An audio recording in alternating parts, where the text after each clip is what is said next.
Up to chapter 4, you were reading about history, about freedom struggle, about how various men, women, they took part in the freedom struggle. Now, the next section of your social study book deals with geography. So, let us begin.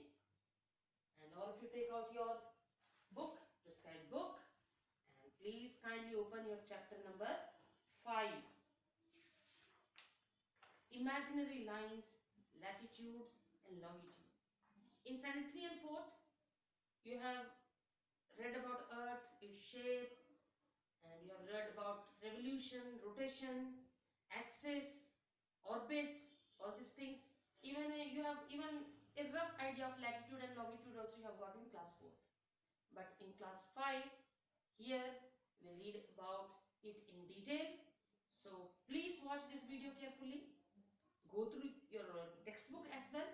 And still then, if you have any doubt, please do post your queries in this WhatsApp group and I'll answer to all your queries.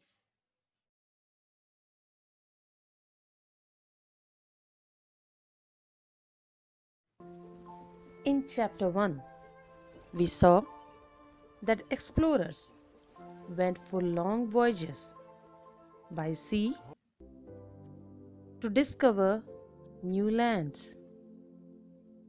Did you ever wonder how they reached such distant lands? Surely they must have used maps and globes. If you recall, a map is a visual representation of an entire area or a part of an area on a flat surface like paper.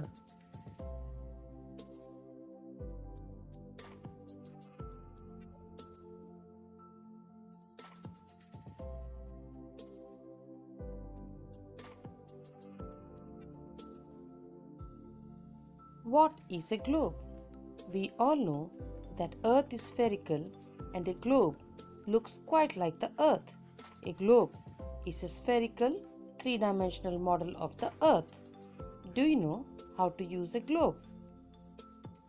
We all know that the Earth rotates from west towards east on its axis. It is tilted at an angle of 23.5 degrees away from the place of its orbit.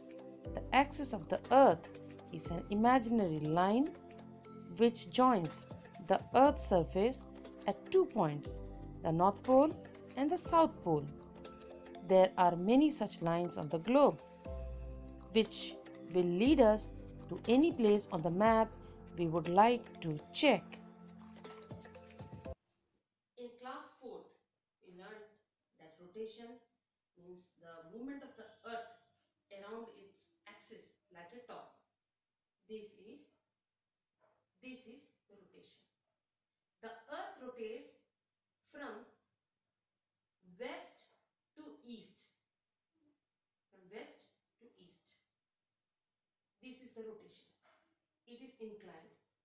This is the rotation, and revolution is the movement of the Earth on its axis on the orbit. Around the axis, when this moves simultaneously, this is moving like this, as well as on the orbit, that is revolution.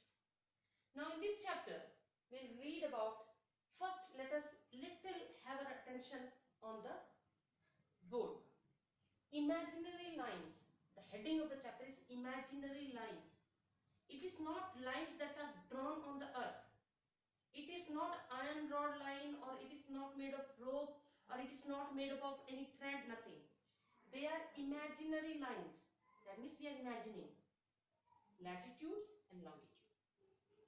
Latitudes, first on the earth we'll see an axis passes through the middle of the earth. An axis, because it is tilted, you see. It is not straight. This is not standing straight. Axis is tilted. Imaginary line.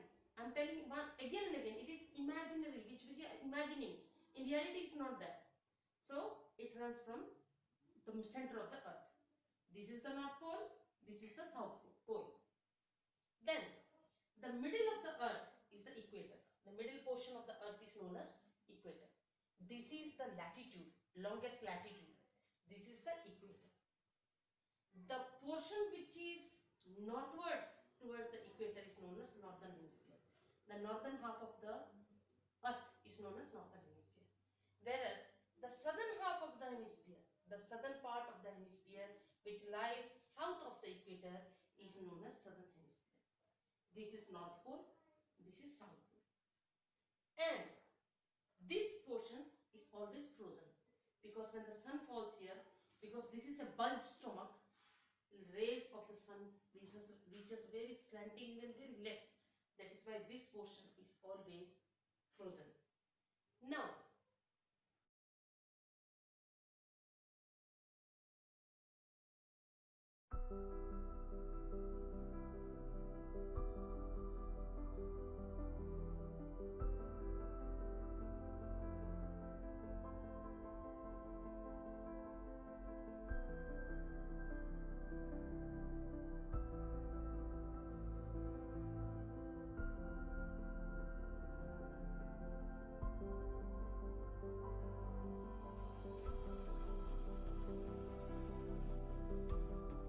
think of the globe as divided into lots of little sections.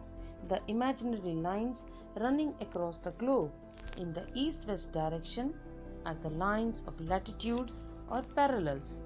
The equator is one such imaginary line across the center of the Earth's surface, equidistant from the North Pole and South Pole.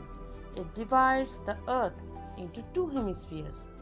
The part of the Earth from the equator to the North Pole is called the Northern Hemisphere, and the part of the Earth from the equator to the South Pole is called the Southern Hemisphere. All lines of latitudes or parallels assigned to the surface of the Earth are complete circle except at the North Pole and South Pole, which would seem like dots. The length of the latitudes around the globe keeps decreasing as we move away from the equator towards the pole. The latitudes are parallel and equidistant to each other, 1 degree apart from each other, and hence can never meet.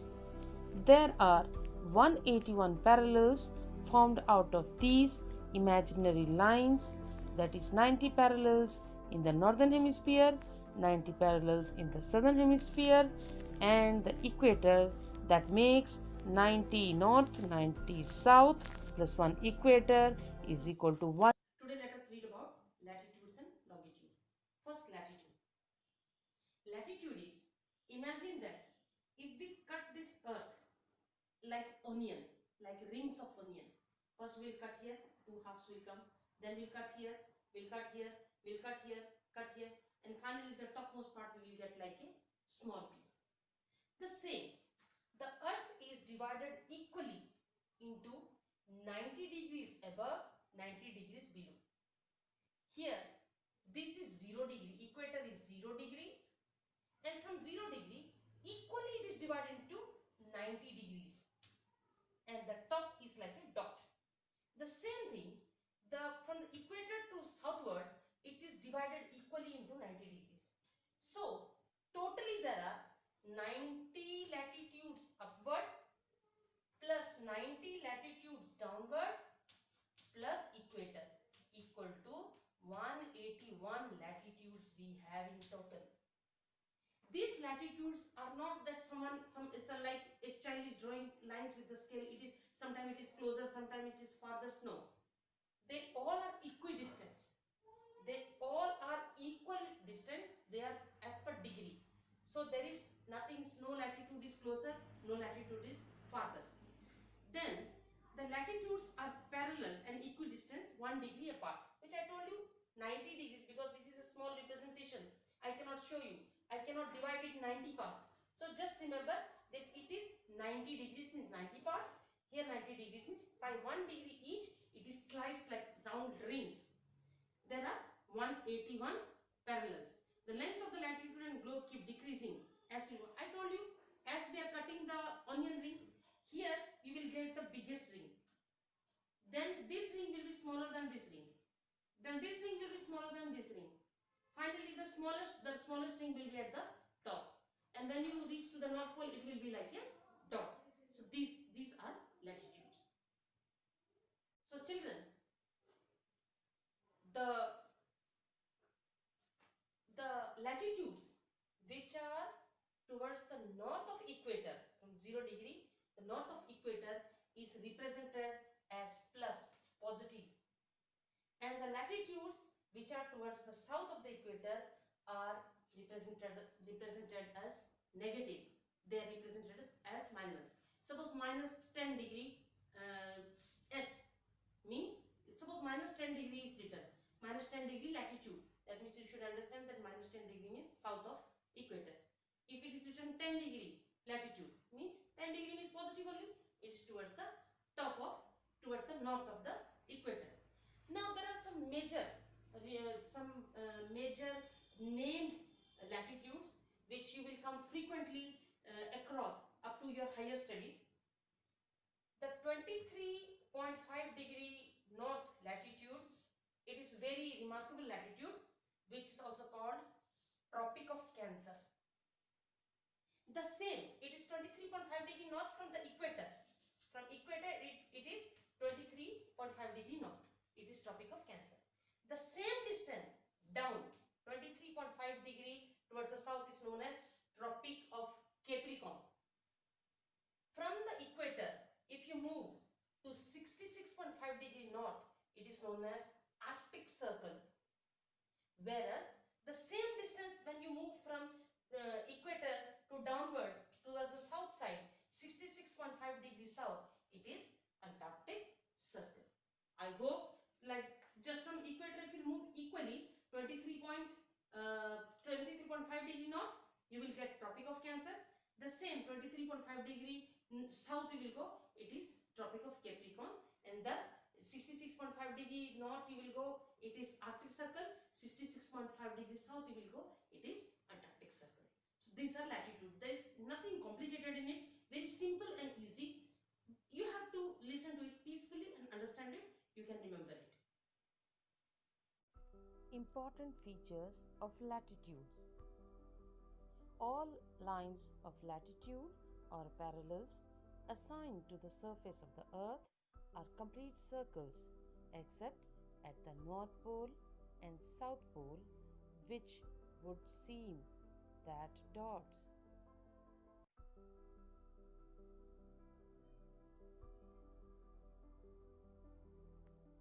The length of latitudes around the globe keeps decreasing as we move away from the equator towards the poles. The latitudes are parallel and equidistant to each other, that is 1 degree apart from each other, and hence can never meet. There are 181 parallels formed out of these imaginary lines, that is 90 parallels in the northern hemisphere, 90 parallels in the southern hemisphere, and the equator, that is 90 plus 90 plus 1 is 181 latitudes.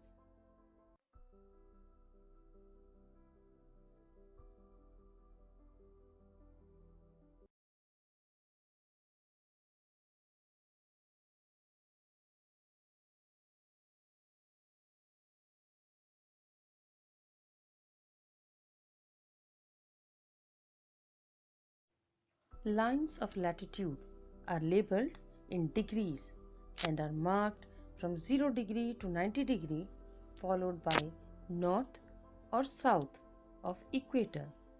Latitudes can range up to plus 90 degree or 90 degree north and down to minus 90 degree or 90 degrees south. This indicates whether the line is in the northern hemisphere or southern hemisphere. Important lines of latitude. Besides the equator at 0 degree, North Pole at 90 degree and South Pole at 90 degrees south, there are 4 important latitudes. Equator is also called the Great Circle, Tropic of Cancer at 23.5 degree north, Tropic of Capricorn at 23.5 degrees south, Arctic Circle at 66.5 degree north, and Antarctic Circle at 66.5 degree south.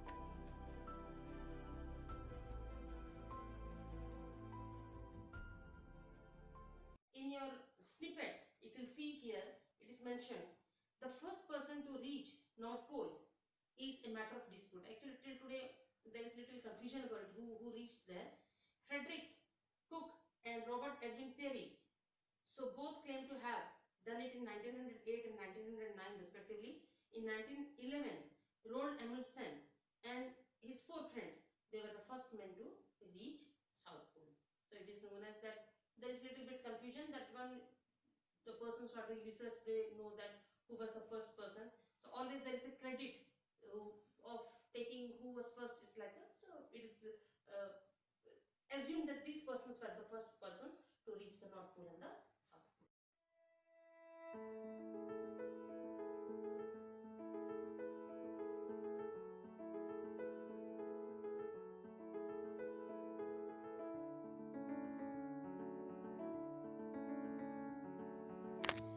The imaginary lines running across in the north-south direction are called meridians of longitudes.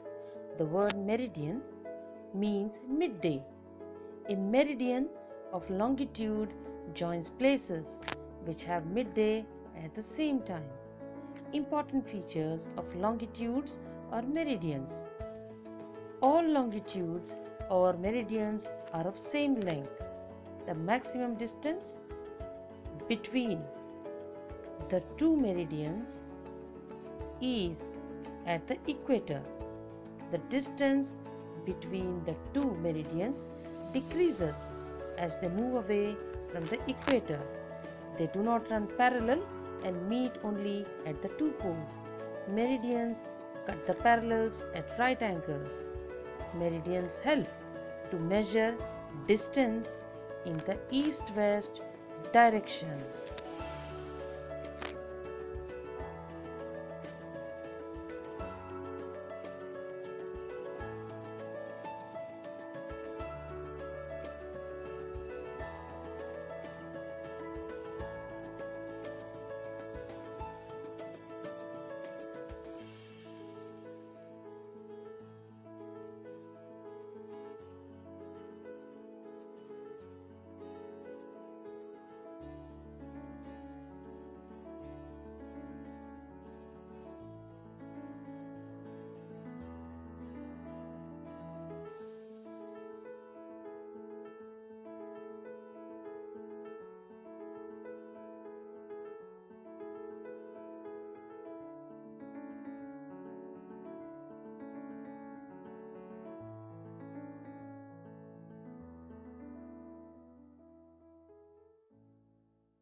features of longitudes are: all longitudes or meridians are of same length. All are of same length. All are same length. It is not that this is longer, this is shorter. All are equal because all are equal in the length. The maximum distance between the two meridians is at the equator. So the maximum distance, here you see it is very less distance, here it is little bigger, and the maximum distance between two meridian, whether you consider this meridian, whether this any meridian, the maximum length is more near the equator, and then again it starts to diminish as it moves up or goes down. The distance between the two meridian decreases as they move away from the equator. So the distance decreases as it moves away to the up and to the down. Then they do not run parallel to they do not meet parallel and meet only at the two poles. It is not like latitudes were there, they were parallel, but no, these are not parallel. Here they run parallel, and finally it meets here, it meets here. So they come and meet at the poles. They do not run parallel and meet only at the two poles. Meridians cut the parallel at right angle. Meridians cut the parallels. Parallels means here latitudes are known as parallel. So they cut the parallels at right angle. All these are right angles. These are right angle. So they cut all the parallels at right angles. Meridians help to measure distance in east-west direction. So these meridians help to measure distance in the east, or suppose from 0 degree we are going here, suppose there are 360. Actually it is like a ball, there are 360 meridians, but you can just you can count that it is 15. We can know that it is 15 degree to the east or 15 degree to the west. So it helps to measure the distance in east or west directions. And this is the important features of longitude.